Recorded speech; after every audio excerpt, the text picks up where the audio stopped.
নমস্কাৰ সকলোকে স্বাগতম জনাইছো অন্য এক নতুন ভিডিঅ'ত। যিহেতু বহুত কমেন্ট আহি আছে যে স্পট এডমিশন কি হয় বা কেনেকৈ তোমালোকে আবেদন কৰিবা সেইটো এইটো ভিডিঅ'ত ডিসকাস কৰিম। লগতে কম ইয়াৰ লগত জড়িত থকা কিছুমান ইম্পৰ্টেন্ট কথা যিসমূহ তোমালোকে জনাটো খুবেই দৰকাৰী। আৰু যদি তোমালোকৰ সেকেন্ড মেৰিট লিষ্টতো নাম নাহে বা তোমালোকে মনে বিচৰা কলেজত তোমালোকে এডমিশন ল'ব বিচৰা কিন্তু কোনো মেৰিট লিষ্টতে তোমালোকৰ নাম অহা নাই, তেনে ক্ষেত্ৰত তোমালোকে কি কৰিবা?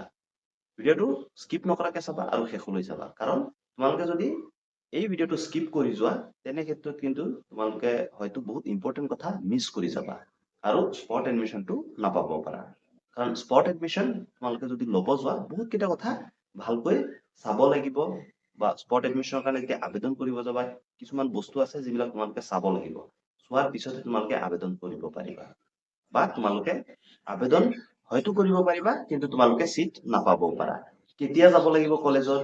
তাৰ আগত কি কি কাম কৰিব লাগিব, বা কি টেকনিকত তোমালোকে গ'লে স্পট এডমিশন 100% পাবা,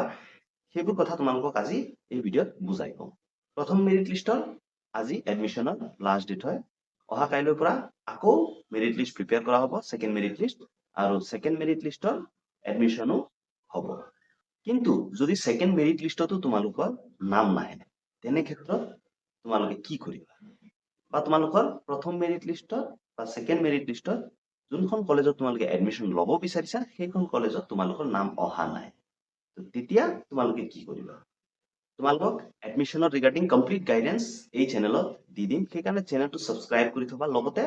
ভৱিষ্যতলৈ তোমালোকে ইউনিভাৰ্চিটি ৰেজিষ্ট্ৰেশ্যন যদি এডমিশন হৈ যায়, ইউনিভাৰ্চিটি ৰেজিষ্ট্ৰেশ্যন বা তোমালোকে এক্সামিনেশ্যনৰ form fill up, admit card download, subject সিলেকশ্যন,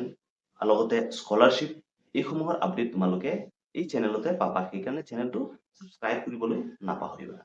তো এতিয়া আহো স্পট এডমিশনৰ যে কি হয় এই স্পট এডমিশন। এতিয়া কি হৈছে যে সমৰ্থ পৰ্টেল ওলোৱাৰ পিছত তোমালোকৰ যি এপ্লিকেশ্যন হয় সেইসমূহ অনলাইনতে জমা দি দিয়ে আৰু সিহঁতে চেক কৰি তাত মেৰিট লিষ্ট প্ৰিপেয়াৰ কৰে, আৰু মেৰিট লিষ্টত যদি নাম আছে তেনে ক্ষেত্ৰত তোমালোকে এডমিশন ল'ব পাৰা।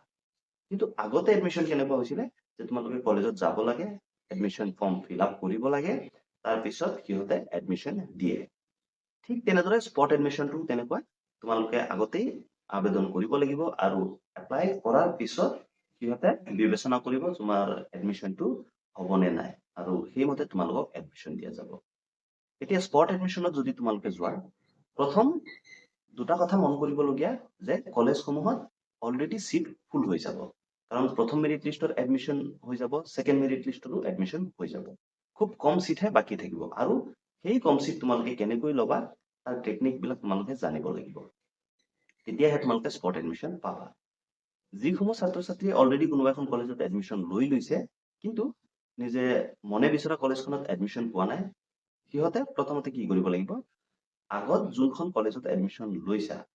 সেইখন কলেজত এডমিশনটো তোমালোকে কেনচেল কৰিব লাগিব। কেনচেল কৰাৰ পিছতহে তোমালোকে স্পট এডমিশন বেলেগ কলেজত ল'ব পাৰিবা। কিন্তু মনত ৰখাবা, এপ্লাই তোমালোকে কৰিব পাৰিবা স্পট এডমিশনৰ কাৰণে। আগতীয়াকে তোমালোকে কিন্তু যোনখন কলেজত এডমিশন লৈছা সেই এডমিশনটো তোমালোকে কেনচেল নকৰিবা। আৰু এই কথাটো তোমালোকে গুৰুত্ব দিবলগীয়া, কাৰণ কিছুমান ছাত্ৰ ছাত্ৰীয়ে কি কৰে, এডমিশন অলৰেডি কৰা হৈ গৈছে কোনোবা এখন কলেজত, তাৰ পিছত কি কৰে সিহঁতে স্পট এডমিশনৰ কাৰণে আগতীয়াকে কেনচেল কৰি লয়। এই কামটো তোমালোকে ভুলতো নকৰিবা। কিয় কৈছো যে যদি তোমালোকৰ স্পট এডমিশনত কনফাৰ্ম নহয় তেনে ক্ষেত্ৰত কিন্তু তোমালোকে আগৰ কলেজখনৰ এডমিশনো মিছ কৰিবা, আৰু এজ এ ৰিজাল্ট কি হ'ব, তোমালোকৰ কোনো কলেজতে সিট নাথাকিব বা তোমালোকে এডমিশন নহ'ব। সেয়েহে এই কথাটো তোমালোকে গুৰুত্ব সহকাৰে ল'বা। স্পট এডমিশনৰ কিছুমান গাইডলাইন আছে, গাইডলাইনসমূহ দিব তোমালোকক। সেই গাইডলাইন মই এই চেনেলত তোমালোকক দি দিম 2026 এডমিশনৰ কাৰণে। এতিয়ালৈকে কোনো গাইডলাইন দিয়া নাই স্পট এডমিশনৰ কাৰণে, কিন্তু মোৰ যি এক্সপিৰিয়েঞ্চ হয় যোৱা 3 বছৰৰ, মই তোমালোকৰ লগত শ্বেয়াৰ কৰিম যে স্পট এডমিশন কেনেকৈ হয় বা কেনেকৈ তোমালোকে যাব লাগিব। এতিয়া থুলমূলকে তোমালোকক বুজাই কওঁ যে স্পট এডমিশন কি হয়। তোমালোকে হয়তো বুজি পাইছা যে স্পট এডমিশন কি হয়। তোমালোকে মেৰিট লিষ্ট ওলোৱাৰ আগতে কলেজত যাব লাগিব, আৰু কলেজত গৈ তোমালোকৰ এপ্লিকেশ্যন ফৰ্ম জমা দিব লাগিব ফিজিকেলি, অৰ্থাৎ তোমালোকে নিজে যাব লাগিব। নিজে গৈ তোমালোকে ফৰ্ম যেতিয়া জমা দিবা তাৰ পিছত সিহঁতে মেৰিট লিষ্ট প্ৰিপেয়াৰ কৰিব, মেৰিট লিষ্ট প্ৰিপেয়াৰ কৰাৰ পিছত তোমালোকক এডমিশন দিব। এতিয়া হয়তো তোমালোকে ভাবিছা যে যদি মেৰিট লিষ্ট প্ৰিপেয়াৰ কৰে তেনে ক্ষেত্ৰত অনলাইনত মেৰিট লিষ্ট প্ৰিপেয়াৰ কৰিব পাৰে, যদি মেৰিট লিষ্ট প্ৰিপেয়াৰ কৰে তেনে ক্ষেত্ৰত স্পট এডমিশ্যনত কিমান চান্সেছ আছে এইখিনিতে তোমালোকক কৈ দিওঁ যে কলেজসমূহে স্পট এডমিশ্যনৰ টাইমত কি কৰিব তোমালোকৰ এপ্লিকেশ্যন ফৰ্ম কেইখন ল'ব স্পট এডমিশ্যনৰ কাৰণে লোৱাৰ পিছত যি কেইখন এপ্লিকেশ্যন ফৰ্ম সিহঁতে জমা পাব বা জমা ল'ব সেইকেইখনৰ ভিতৰতহে মেৰিট লিষ্ট প্ৰিপেয়াৰ কৰিব সেয়েহে স্পট এডমিশ্যনৰ দিনা তোমালোকে ৰাতিপুৱা যিমান সোনকালে পাৰি সিমান সোনকালে যাবা যি কেইখন এপ্লিকেশ্যন সিহঁতে ৰিচিভ কৰিব তাৰে ভিতৰত তোমালোকৰ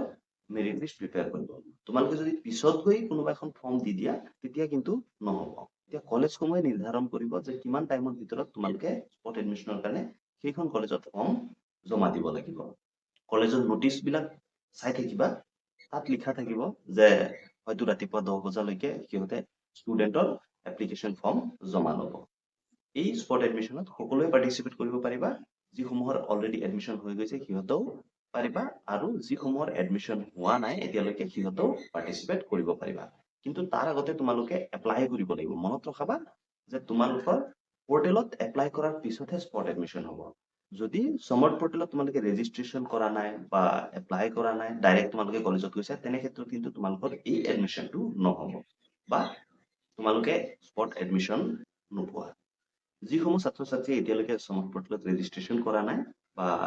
এপ্লাই কৰা নাই সিহঁতৰ কাৰণে আপডেট আহি যাব যে কেতিয়া তোমালোকে এপ্লাই কৰিব পাৰিবা বা কেনেকৈ এপ্লাই কৰিবা সমৰ্থ পৰ্টেল ৰিঅপেন কৰিব নেকি তাৰ আপডেটবিলাক এই চেনেলতে তোমালোকে পাই থাকিবা সেয়েহে চেনেলটো ছাবস্ক্ৰাইব কৰি থবা স্পট এডমিশ্যনৰ কাৰণে এপ্লাই কেতিয়া খুলি দিয়ে আমি তোমালোকক জনাই দিম এই চেনেলতে তোমালোকে পাই যাবা আৰু স্পট এডমিশ্যন নন চিউইটিৰ কাৰণে তোমালোকৰ 15 জুন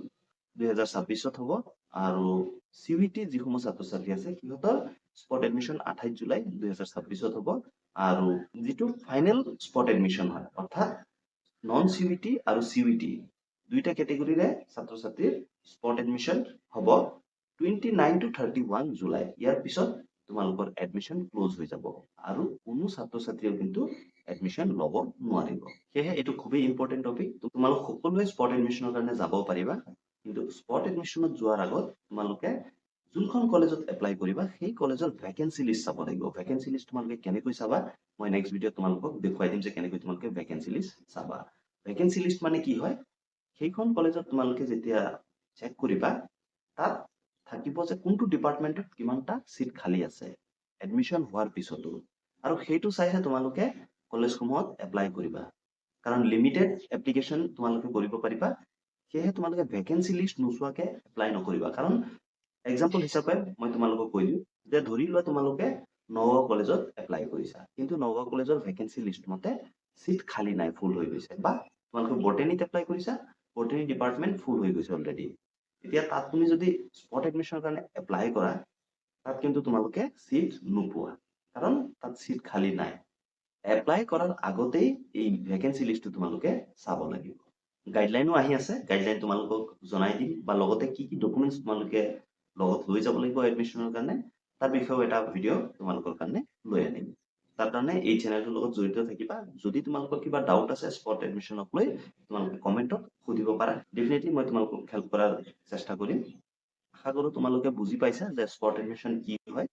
বা কেনেকৈ তোমালোকে ইয়াৰ কাৰণে আবেদন কৰিব পাৰিবা